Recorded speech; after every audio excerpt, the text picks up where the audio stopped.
नमस्कार, आप देख रहे हैं लाइव सिटीज। मैं हूं आपके साथ मधु। देखिए, आज 15 मार्च है और कल 16 मार्च है, यानी बिहार वासियों को जिसका इंतजार था उसका दिन। हम बात कर रहे हैं राज्यसभा चुनाव की। पिछले कुछ महीनों से बिहार के सत्ता में काफी हलचल मची हुई है और सियासी गलियारों का पारा चढ़ा हुआ है। राज्यसभा का चुनाव होने वाला है और इसकी चर्चा आप जानते हैं। नीतीश कुमार मुख्यमंत्री हैं बिहार के, वो भी राज्यसभा जा रहे हैं और ऐसा पहली बार हो रहा है। आपको वही बताते चले कि बैठकों का सिलसिला लगातार जारी है, चाहे फिर वो जेडीयू का खेमा हो, बीजेपी का हो या फिर मुकेश सहनी का आवास हो, हर जगह बैठकों का सिलसिला लगातार जारी है। राज्यसभा चुनाव को लेकर लोगों के मन में बहुत सारे सवाल हैं। वहीं आपको दूसरी ओर बता दें तो कि तेजस्वी यादव भी इस चीज को लेकर सक्रिय नजर आ रहे हैं और उनके पास विधायकों की कमी हो रही है, नंबर थोड़े कम पड़ रहे हैं, तो उन्हें दूसरे पार्टियों का भी सहारा चाहिए होगा। और वही दूसरी ओर जो एडी सिंह है, ये एडी सिंह राजद के ही हैं, उनकी चर्चा भी बहुत तेज है, तो उनको लेकर भी बातचीत करेंगे कि अगर वो जीतते हैं तो क्या मंजर बदलेगा बिहार में, और राज्यसभा चुनाव को लेकर क्या बड़ा खेला होने वाला है। तो इन्हीं सब तमाम मुद्दों पर बातचीत करेंगे और बातचीत करने के लिए हमारे साथ मौजूद हैं बिहार के जाने माने senior journalist Arun Kumar Pandey sir. Sir, आपका बहुत बहुत स्वागत है। धन्यवाद आपको भी। सर, राज्यसभा का चुनाव होने वाला है, आखिर तमाम बातें हमने कही है। आप बताइए, अपनी टिप्पणी दीजिए और अपने अनुभव से बताइए कि क्या खेला होने वाला है। सर, हर खेमे में अलग अलग चीजें चल रही है, अंदर की बात बताइए। देखिए, इस बार का बिहार में राज्यसभा का चुनाव कोई 2 दशक के बाद सबसे महत्वपूर्ण हो गया है, इसलिए कि मुख्यमंत्री नीतीश कुमार 20 साल से मुख्यमंत्री हैं और अब राज्यसभा जा रहे हैं। स्वाभाविक इसके कारण राजनीतिक परिदृश्य ही बदलने वाला है कि मुख्यमंत्री जब राज्यसभा चले जाएंगे, केंद्र की राजनीति में जाएंगे, तो बिहार में एक बड़ा बदलाव होगा, मुख्यमंत्री ही बदला जाएगा। जी, तो ये एक बड़ा बदलाव होगा। राज्यसभा के एक मेंबर बनने के लिए मुख्यमंत्री अपनी कुर्सी छोड़ने होंगे। तो ये कारण से ये ज़्यादा महत्वपूर्ण हो गया है। और इस चुनाव में 5 सीट के लिए चुनाव हो रहा है, 6 कैंडिडेट हो गए हैं। यदि 5 ही रहते तो जैसे अन्य राज्यों में इस बार 16 मार्च को 37 सीटों के लिए पूरे देश में चुनाव होने थे जी, लेकिन 26 सीट के लिए चुनाव निर्विरोध हो गया। जी। अभी 3 स्टेट में एक बिहार भी है जहाँ 5 सीट के लिए चुनाव हो रहा है और 6 उम्मीदवार हैं। इस कारण से कल 16 मार्च को वोटिंग होगी। 243 की विधानसभा है बिहार में जी। और अभी 2 जो कैंडिडेट हैं उसमें 3 और 6 के खेला होना है। 3 ये कि एनडीए के पास 202 विधायक हैं जी।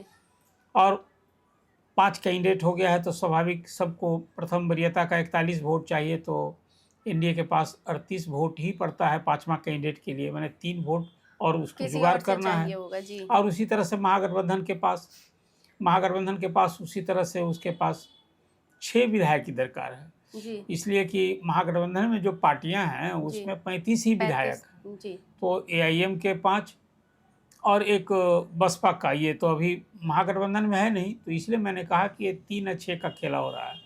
कल वोटिंग होगी, दोनों तरफ से दावे प्रति दावे हो रहे हैं कि भाई एनडीए की ओर से कहा जा रहा है, चाहे वो सम्राट चौधरी हों, संजय झा हों, सारे नेता कह रहे हैं कि हम 5 सीट जीतेंगे। और महागठबंधन भी इस बार एक बड़ा बदलाव आया कि राजद और एआईएम में नज़दीकी होती दिख रही है, दोस्ती होती दिख रही है।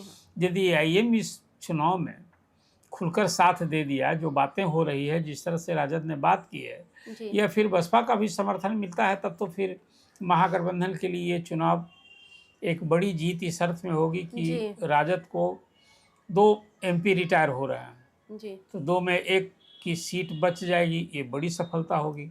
वहीं एनडीए के लिए एक महाझटका होगा कि भाई एनडीए ने 5 कैंडिडेट दिया, सत्तारूढ़ पार्टी है, और उसके एक कैंडिडेट को यदि 3 वोट नहीं जुगाड़ कर पाए तो ये एक बड़ा झटका होगा। बिल्कुल। तो नेचुरल ये जो बात है, इसके कारण ये चुनाव ज़्यादा महत्वपूर्ण होगा। 5वीं सीट के लिए चुनावी संग्राम है। मैं मानता हूँ कि इसमें खेला होना है। देखिए, राज्यसभा के चुनाव में जो गिनती होती है वो क्या, एक तो सवाल है कि क्या सभी 243 विधायक वोटिंग के लिए टर्न अप होंगे जी। दूसरा है कि जो विधायक वोट देंगे उनका वोट सही होना चाहिए जी। इसलिए काउंटिंग होती है, जो पोल्ड वैलिड वोट, मतलब 243 में यदि सभी 243 विधायकों के वोट वैलिड हुए तब सभी 243 की गिनती होगी। जो ही कोई वैलिड वोट नहीं हुआ या कोई वोट ही देने नहीं आया तो जितना वोट पड़ेगा वैलिड वोट उसी के आधार पर भी गिनती होगी। तो जो अभी आप 41 वोट की जरूरत बता रही हैं वो वोट की दरकार फर्स्ट प्रेफरेंस के जो वोट होंगे उसकी दरकार घट जाएगी। इसलिए पहले इस चीज़ को समझना चाहिए कि वोटिंग होगी तो क्या सभी विधायक देंगे, जो विधायक वोट देंगे उसमें उनका वोट सही होना चाहिए, वैलिड होना चाहिए, वही गिनती का आधार होगा। अब यहीं पर द्वंद्व है, यहीं पर खेला होने की उम्मीद। आखिर एनडीए जो दावा कर रहा है कि हमको 3 वोट के जुगाड़ में कोई दिक्कत नहीं, कहाँ से वोट आएगा? वो वोट तो एआईएम का वोट होगा, वो वोट बसपा का होगा या फिर नहीं वोटिंग ही या क्रॉस वोटिंग हो, कांग्रेस का वोट हो, राजद किसी का वोट हो, तभी ना 3 वोट आएगा जिस तरह से सत्तारूढ़ दल दावा कर रहा है। अब महागठबंधन के लिए तो भाई उसके यहाँ भी एक तो आपस में टूट फूट नहीं हो कि कांग्रेस का कोई विधायक नहीं टूटे, कोई और इस तरह से लोभ प्रलोभन में नहीं आया, पैसा का लोभ अब क्या होता है, और फिर उसके बाद एआईएम का भी वोट, सब एकजुटता बनी रहे। तो इसलिए मैंने आपसे कहा कि खेला है, खेला होगा। खेला में आजकल हर चुनाव में बदनामी होती है कि भाई खास जो ये वोट की खरीद बिक्री होती है। और ये देखिए ये चुनाव में वोट गोपनीय नहीं होता है, वोट दिखाकर जो वोटर होता है उसको विधायक को अब जो जिस कैंडिडेट को दे रहा है ना उसको पोलिंग एजेंट जो वहाँ बैठा हुआ है उसको दिखा कर देना है। यदि नहीं दिखाएगा तो वोट इनवैलिड हो जाएगा। ये नियम बना हुआ है, राज्यसभा के चुनाव में दिखाकर वोट होता है। और हाँ, उस पर कोई व्हीप भी नहीं होता है कि आप फलना को देना ही देना है, वो नहीं देगा तो उसकी मेमोरी भी खत्म नहीं होगी। हाँ, उस दल के लिए वो बागी, हाँ बागी और दागी हो जाएगा। इसलिए इस चुनाव में जो एक खुल्लम खुल्ला हमें याद आता है हरियाणा का चुनाव, 2 सीट के लिए चुनाव में कांग्रेस के आर.के. आनंद 14 वोट कांग्रेस के रद्द हो गए थे और निर्दलीय भाजपा समर्थित उम्मीदवार थे जी न्यूज के जो मालिक हैं सुभाष चंद्रा, और वो जीत गए थे। तो ये बड़ा सवाल यही है कि भाई कांग्रेस हो या कोई विपक्ष में फूट ना पड़े। और यहाँ भी तो ये एक सवाल समूह की निगाह इस पर टिकी है। और निश्चित रूप से राज्यसभा की 5 सीटों का चुनाव बड़ा बदलाव लेकर आया है। 3 कैंडिडेट तो सिटिंग हैं और 3 कैंडिडेट ऐसे हैं जो पहली बार राज्यसभा जा रहे हैं। वो नीतीश कुमार, भाजपा के राष्ट्रीय अध्यक्ष नितिन नवीन, और शिवेश कुमार जो बीजेपी के दूसरे कैंडिडेट हैं, पहली बार जा रहे हैं राज्यसभा। और 3 सिटिंग ही मेंबर हैं। जैसा आपने चर्चा की भी कि राजद के एडी सिंह, उपेंद्र कुशवाहा और रामनाथ ठाकुर केंद्रीय राज्य मंत्री हैं, ये 3 हैं जो सिटिंग हैं। इसलिए चुनाव में समूह की निगाह टिकी है। और ये सबसे ज़्यादा वही, जैसा मैंने आपसे कहा कि महत्वपूर्ण हो गया है कि इस चुनाव के बाद नीतीश कुमार दिल्ली जाएंगे, राज्यसभा की सीट जाएंगे, तो यहाँ उन्हें विधान परिषद से इस्तीफा देना होगा, मुख्यमंत्री का कोई नया चेहरा होगा। इधर आप देख ही रहे हैं कि जो नीतीश कुमार वंशवाद का विरोध करते रहे, अपने बेटे को राजनीति में ले आए हैं, स्थापित कर रहे हैं। इसके बाद नई सरकार बनेगी, उसमें फिर अब बीजेपी का कोई नेतृत्व मिलेगा तो जदयू की सहभागिता होगी। संभव वो नीतीश कुमार के जो इकलौते बेटे हैं निशांत, वो सरकार में उप मुख्यमंत्री बनाए जाए। संगठन की बागडोर नीति। तो मतलब मेरा कहने का है कि राज्यसभा का ये चुनाव इस दृष्टि से बिहार में इतना महत्वपूर्ण हो गया है। इस चुनाव के बाद बिहार का राजनीतिक परिदृश्य ही बदलने वाला है। इसलिए ये चुनाव लोगों की निगाह में टिकी है।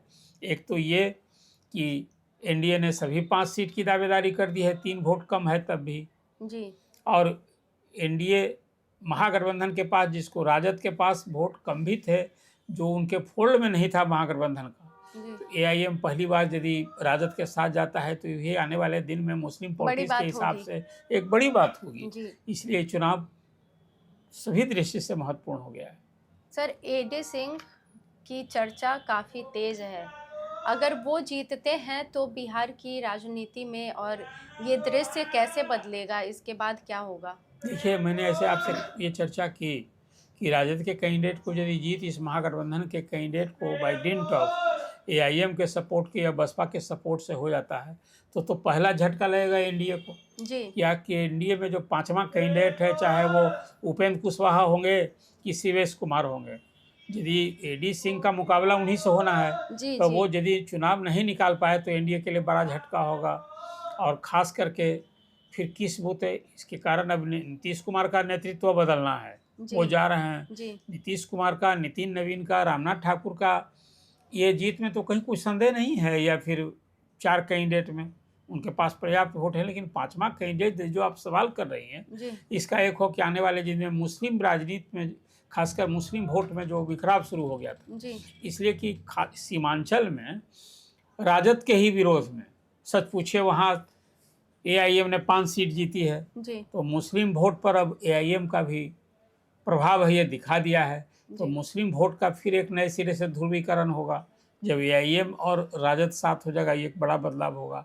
महागठबंधन में एक नई पार्टी की एंट्री हो जाएगी, अभी तक एक बड़ा बदलाव भी होगा और मजबूत हो जाएगा। हाँ, वही कह रहे हैं। और आने वाले दिन में फिर तेजस्वी के लिए यदि एडी सिंह जीत जाते हैं, तो उनका जो चुनावी प्रबंधन है, उनका राजनीतिक कौशलता है, बड़ा खेला होगा, बड़ा खेला होगा। बिल्कुल, एनडीए को झटका लगेगा और बड़ा खेला होगा बिहार में अगर एडी सिंह जीत जाते हैं तो। तमाम बातें आपने सुनी है। राज्यसभा चुनाव कल होने वाले हैं, किस खेमे में क्या चल रहा है, अगर एडी सिंह जीतते हैं तो क्या होगा बिहार की सियासत में, क्या होने वाला है। नीतीश कुमार जा रहे हैं, निशांत कुमार के बारे में भी तो तमाम बातें अरुण सर के मुख से आपने सुनी। उन्होंने बहुत अच्छे तरीके से हमारे दर्शकों को समझाया, इसके लिए आपका बहुत बहुत धन्यवाद सर। ऐसे और भी वीडियोस के लिए आप जुड़े रहिए हमारे साथ। वीडियो देखने के लिए आपका धन्यवाद।